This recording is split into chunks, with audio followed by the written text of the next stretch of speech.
Moni ndine Jackie. Mwaswera bwanji. Tisanayambe nkhani yathu ngati chakumwa chilipo ticheze. Nkhani yathu ikutitengera ku USA ndipo ikutitenga mu chaka cha 2002. Mayi uyu dzina lake ndi Clara Harris. Clara mu chaka cha 2002 anali ndi zaka 44. Clara anali munthu olimbikira kwambiri kwa kwenikweni kumene anachokera kunali ku Colombia. Atabwera kuzakhazikika ku USA anapezeka kuti anakumana ndi mamuna uyu dzina lake David Harris. Ndiye anayamba chibwezi, onse amaphunzira dentistry, madokotala amano awo. Clara anapezeka kuti anali dentist pamene David mamuna wake anali orthodontist. Ndiye atamaliza masukulu awo nkuyamba zintchito, amapeza ndalama yabwino, anapanga decide kuti atsegule ngati tizipatala tawo tamano. Ndiye anatsegula tizipatala tingapo ndi tukhala cheni ku Texas kumene amakhala. Ndiye zipatala zawo zinali zopambana kwambiri. Anali anthu oti anali ndi moyo wabwino, amapanga ndalama yabwino. Anaberekera ana awiri, anali ma twins anawo anyamata. Koma zinali zonena kuti David anali kale ndi mwana dzina lake Lindsay ochokera kunjira. Asanakwatirane ndi Clara anali ndi mwana ameneyo. Ndiye anali kabanja kabwino, anthu amapasa ulemu ndi ma business awo, amalemba anthu ntchito ambiri onena kuti zinali zokhazikika zabwino, anthu kuti zabwinobwino. Mayi uyu dzina lake ndi Gail Bridges. Gail amakhalanso mbali ina, anali pa banja ndi mamuna wake, anali ndi ana atatu ndi mamuna wake. Ndiye Gail amapezeka kuti anali ndi best friend wake dzina lake Julie, anali ngati maneba. Ndi best friend wake Julie yonso amakhala ndi mamuna wake ndi ana ake. Koma Gail ndi Julie anali ndi chinzake chija chapa mtima chilichonse amapangira limodzi, angakhale onse anali pa banja. Koma akamapita shopu amapita limodzi, china chilichonse amapangira limodzi, kufika ponena kuti amakonda kuchita spend nthawi pamodzi kusiyana kukhala ndi mabanja awo. Mpaka azimuna awo zinayamba kuwabowa, mpaka azimuna awo achanguyamba kumakambirana kuti kodi anthu awawa kugwirizana kwake kwa mtundu wanji, chi best friend chake cha mtundu wanji. Ndiye anayamba onse awiri anapeza kuti ayamba kukhala ndi mpungwepungwe m'mabanja awo. Onse awiri nthawi imodzi nkupanga file divorce kwa azimuna awo, kwachita divorce azimuna awo. Ndiye Gail anapeza malo ena, anasamuka kusamukira cha ku Texas, anatenga ana ake acha.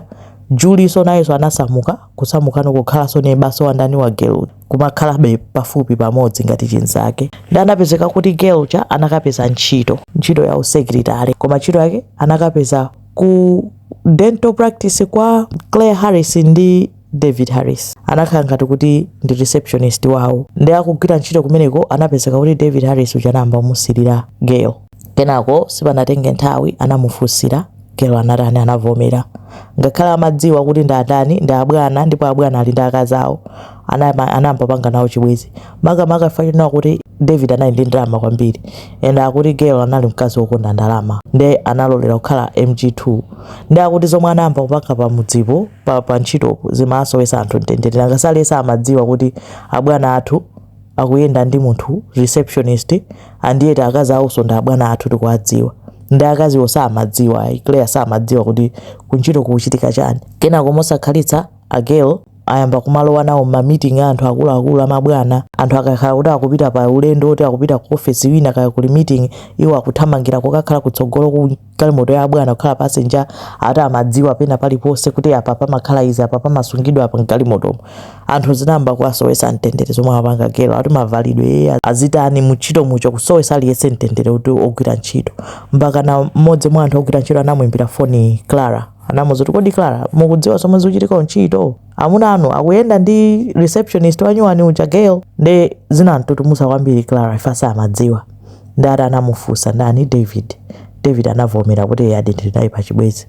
Ndiye anamuzuti usiye pompano. Koma ifachiti zinamugwedeza kwambiri Clara uja. Clara adapezeka kuti anasintha, kuyamba kumapita ku gym kuti aluze weight. Sikuliso kuti analiso ndi weight yambiri, koma basi kungokhala kuti anatutumusidwa kwambiri, mpaka anapita kukapanga surgery yoti mabere aime, kuyamba kuzisintha tsitsi, kuzisintha kulimeta kuti liziyamba kuoneka mena amaonekera Gail uja kutani, kuti mwina kapena mamuna wake uja asiyo khala ndi chidwi ndi Gail uja ayambe kukhala ndi chidwi ndi iye, kuti adayamba kuzunzika mu mtima basi kupanga chilichonse choti mamuna wake amusiye ndani, amusiye Gail. Ndiye anapezeka kuti mwamuna uja amapanga zoyerekedwa. Aye ndimusiya ukuchita bwinodi, usiye uzidya pang'ono, uzizisamalira bwino kwambiri, kumapanga ngati kuti olakwa anali Clarayo, kuti Clara ndi amene akumpangisa David kuti azitani azikayendayenda. Nde Clara ndi kukhanga tidi kapolo kumakhalira kuzisintha, kuzikonza, mavalidwe kusintha, maonekedwe kusintha, kuti yayi ndiyesese kuti banja langa litani likhale, sindifuna kuti amuna anga andisiye. David anamuza Clara kuti chabwino chibwezi ndatani ndasiya, koma Clara samakhulupirira ayi. Anthuso anamuza kuti akunama akuyenda nayebe. Ndezomwe anapanga Clara anapita ku agency ina yake, anakachita hire detective kuti ndikufuna muzimutsatira mamuna wangayu, ndikufuna mundipatse umboni onena kuti akuyenda nayebe mzimayi uyuyu. Agency imene amayitchula kuti Blue Moon Investigation chanichani. Ndiye uja anatani atachita hire auchena achada namba kumampanga follow ndani David uja kuti amuone kuti akuyenda bendi girl. Ndi anapeza kuti siku lina anampanga follow kupeza kuti wapita ku hotelo David uja wakakumanaso ndi girl uja. A Blue Moon Investigation aja anamuimbira phone ndani, anamuimbira phone Clara kumuzo nena kuti David tamuona ali ku hotel, ali ndi ndani, ali ndi girl. Nde anapsa mtima kwambiri Clara, anangodzamba tuka pamene paja kumtenga mwana wake wa David uja Lindsay kuti tiye ndakuuza abambo ako akupanga zachani zachabechabe, tiye ukaone ndi maso ako. Kukwera galimoto kuthamanga kupita kutiko, kupita hotelo komwe kucha. Ndi anangoyimika galimoto mukapaki kutuluka kuthamangira mu hotelo muja. Ndi atangolowa mu hotelo anakumana naye mamuna wake uja David ali ndi girl uja kuyenda. Atena anango athamangira ndikuyamba kumutani kummenya girl uja. Atena anammenya mutu, kumumkhoma, kumuluma, kumuzula tsitsi, mpaka na hotel management anathamanga kuatani kualeretsa ndikuatulusa onse panja. Atatulusa panja Clara anangothamanga kuthamangira mgalimoto mwake, kulowa mgalimoto muchotseka chitseko. Ndi atacheuka anamuona mamuna wake uja David akuyendabe limodzi. Mamoti David uja akanasiyana ndi girl uja mwina kuthamanga kupita kuli mkazi ache, anapita kumbali yomwe kuli ndani kuli chibwezi chicha girl kuti akhanga kuti akalowa mgalimoto ya girl uja. Ndiye uja atangoona choncho ndi kupsha mtima anangoponda accelerator galimoto ndikuthamanga kupita straight kukamugunda David. Atamugunda anapeza kuti anazungulira kubwereraso ndikuzamugundaso ali pansi pompo. Nthawi yonseyo mwana wake anali ali mgalimoto momwe atakhala passenger seat. Mwana uja akufuula nakazi akugunda abambo ake. Anazunguliraso kachitatu ndikukamugundaso, kuzunguliraso kachifolo ndikukamugundaso, kenako nkuchita reverse nkumugundaso kachi5. Koma amene amamugunda koyambirirako anakhala ngati wammenyanso limodzinso ndi girl yemwe, koma girl anavulala mwendo nkukagwera uko, koma anali bwinobwino. David anafera pomwepo. Apolisi anabwera anammanga Clara ndi anazengedwa milandu. Ndi Clara ankanena kuti ine sindinali ncholinga chomupha, nali ndangopsa mtima ndangopeza kuti ndaponda accelerator nkutani galimoto nkuyenda nkumugunda ndangomugunda kamodzi. Ndi mboni zomwe zinabwera kuzanena kuti akunama sanamgunde kamodzi, wachita umugunda ka5. Anali ma investigators omwe aja omwe iye uja anachita haya chifukwa choti anali ali konko akunakasiyana atuma kuti ndifuna umboni kuti akuchita chibwezi. Ndiye waja anali ali panja atabisala pena pake akujambula ndi makamera kuti amuchani amugwire mamuna uja akutuluka ndi chibwezi. Nkupezeka kuti instead ajambula Clara uja akutani akugunda mamuna wake uja akuyenda mpaka na ka5 kuzungulira pita kubwerera kuzungulira kubwerera mpaka na ka5. Ndi anaupereka kuti umboni wake nduwo. Ndi Nkhani inapita ku court.